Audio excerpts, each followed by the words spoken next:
So yeah, I'd like to thank all of the unaffiliated shareholders that voted in favor of the transaction by an overwhelming margin. So I think your faith will be rewarded. It's really going to be, I think, some amazing stuff that comes out.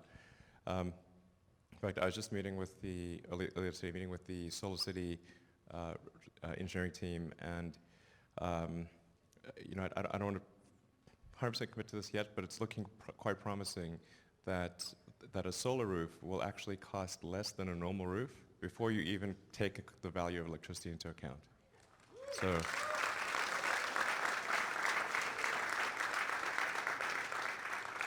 So the basic proposition would be, would you like a roof that looks better than a normal roof, lasts twice as long, costs less, and by the way, generates electricity? It's like, why would you get anything else? Maybe there's a reason, I'm not sure why, but anyway, so that's really looking really promising, and I think there's even room for improvement beyond there. So very excited about where things are going to go with the solar roof integrated with the power wall and with the obviously with electric cars. So with that, let's go to questions. So apparently there's a new political landscape. And I'm not sure what people are referring to, but yeah, something. I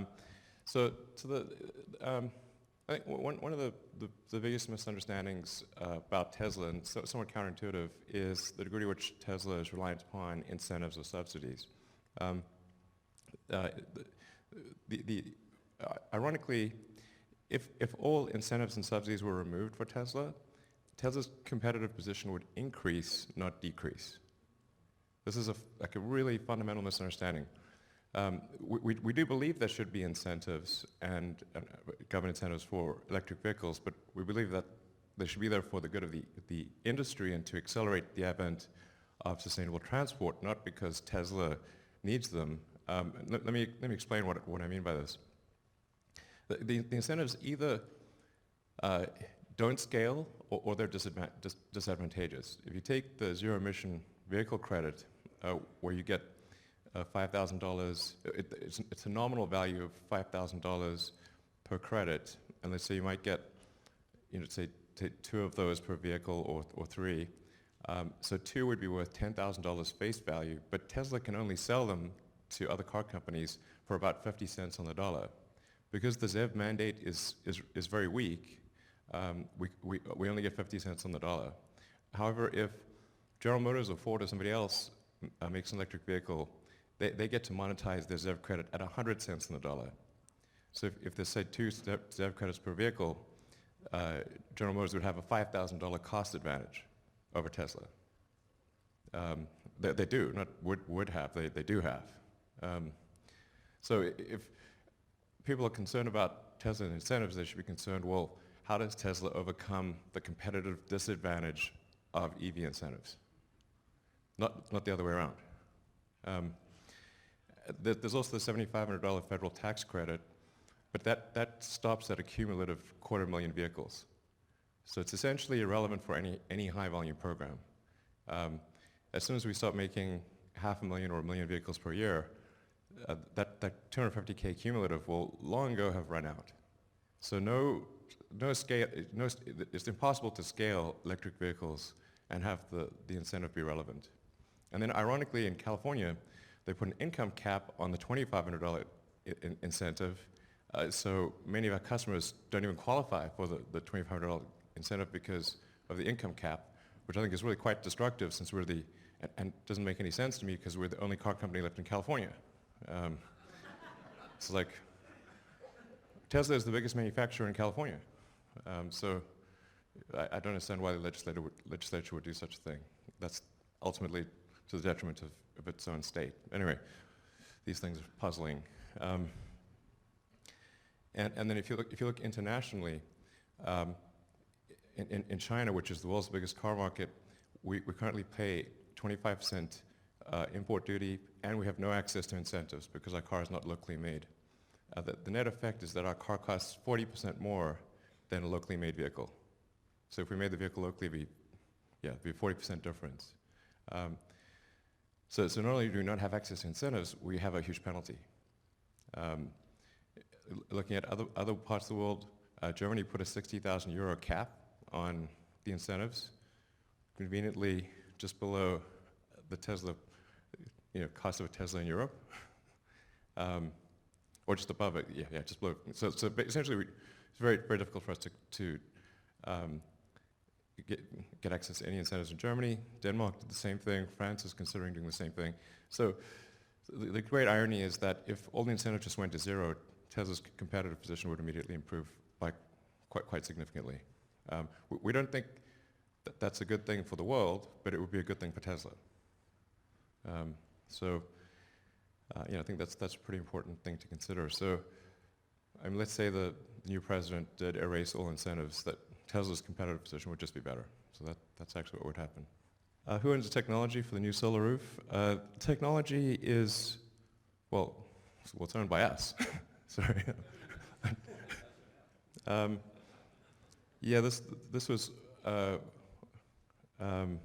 almost entirely developed by Tesla and Solar City. Well, mostly by Solar City, some by Tesla, and then we may or may not use a film from 3M, but the use of the film in a particular application that we're talking about was, something that we came up with. Call it, 90% plus of the technology is owned by a combined company. So we expect to start doing the solar roofs in volume in summer next year. So we'll roll out. There's 4 main types. If you saw the rollout, and we'll roll them out one at a time. So we'll start off probably in like 3-month intervals. Start with the one that appears to be the most popular, and then roll each new variant out roughly on 3-month cycles from summer next year. And the cost will obviously vary according to the size of the house and the difficulty of the installation.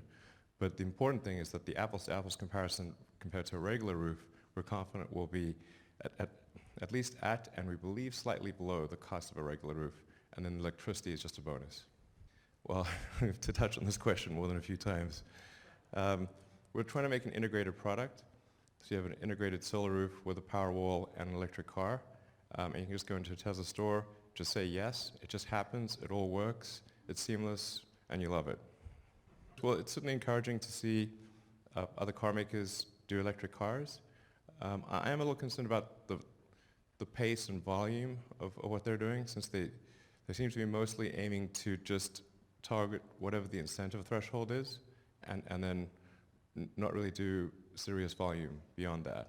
As I said a moment ago, the incentives don't scale with volume, so the major manufacturers are not, from what we see, maybe with the exception of what Volkswagen says they're going to do, none of the competitors are planning to do serious volume in electric vehicles yet.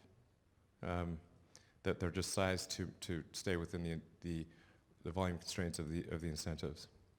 I think it's like the Chevrolet Bolt with a B is, I think, they're aiming for like 20 to 30,000 cars a year, but really a car like that should be 300,000 to 500,000 per year for it to really make a difference. I'm not sure I understand this question. Model 3, I think, Model 3 from the beginning we said free charging is not included in the Model 3, or not free unlimited charging is not included. So free long distance is, but not free local. It's just it becomes really unwieldy for people to use the gas station approach for electric cars. Like, cars should really be charged where you charge your phone, but then you just need to solve the long distance problem, which is what the supercharger stations will do. I can maybe take a few quick questions from the audience. Sure. The question is, will each tile have a solar cell behind it, or will some not? And the answer is, some will not, but it's important that they aesthetically look the same, so that you do not see a patchy roof. So it has to be aesthetically consistent, but it will not make sense to put solar cells on every portion of the roof, because some portions are heavily shaded, as you're pointing out. Yeah, it just needs to be aesthetically consistent. Today is not the time for that announcement. But I mean, it's probably, yeah, I don't know, beginning of spring or something like that. Yeah, 3 or 4 months from now. Yeah. So the question was, what about the incentives for solar? Because there is currently a 30% investment tax credit. Although the efficiency with which that tax credit is applied really diminishes its true value to, I think, maybe a 15 to 20% true value because of the complexity of how it's set up. And it is important to note that obviously oil and gas and many other things, farming, farming subsidies are gigantic. As I always like when somebody's like complaining about subsidies, why are they complaining about what Tesla receives if we're like number 150 on the list? You have to really question their motivations. Like if they're really about subsidies, what about the top 10? But it's not really about subsidies. That's not really what they're attacking.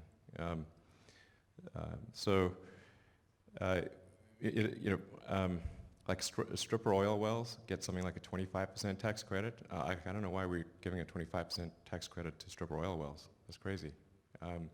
With no time limit, by the way. And then there's the whole scam where oil companies can do zero-cost leases in foreign countries and just pay taxes and then not pay taxes in the U.S. This is like one of the biggest scams ever. No lease is truly zero value, but if you go zero to very low value on the lease, pretend that you're getting taxed instead, then you don't pay taxes in the U.S. It's a really giant subsidy. But going back to what I was saying a moment ago, assuming it pans out that we're able to do a solar roof for less than a normal roof, before you even take into account the cost of the value of the electricity, assuming that pans out, well, subsidies don't really matter. Yes, that includes the labor cost of the roof. Yeah, absolutely.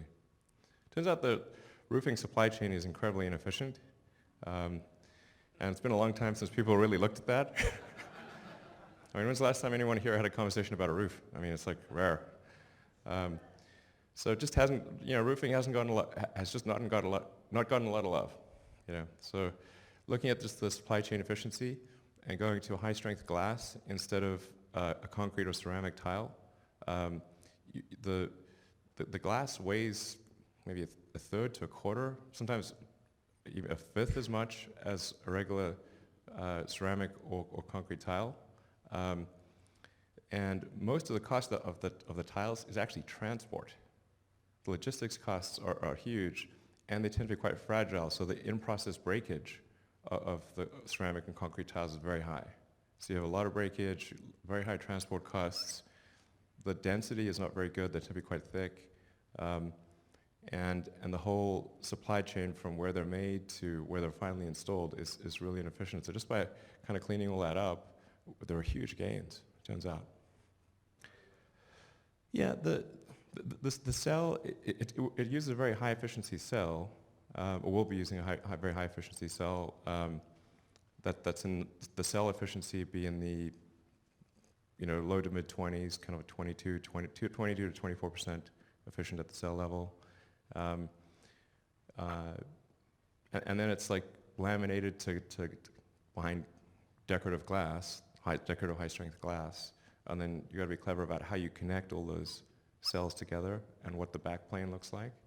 But honestly, in looking at this, it's like, I don't know why anyone's not doing it. It's not that crazy hard. So, beats me. Yeah.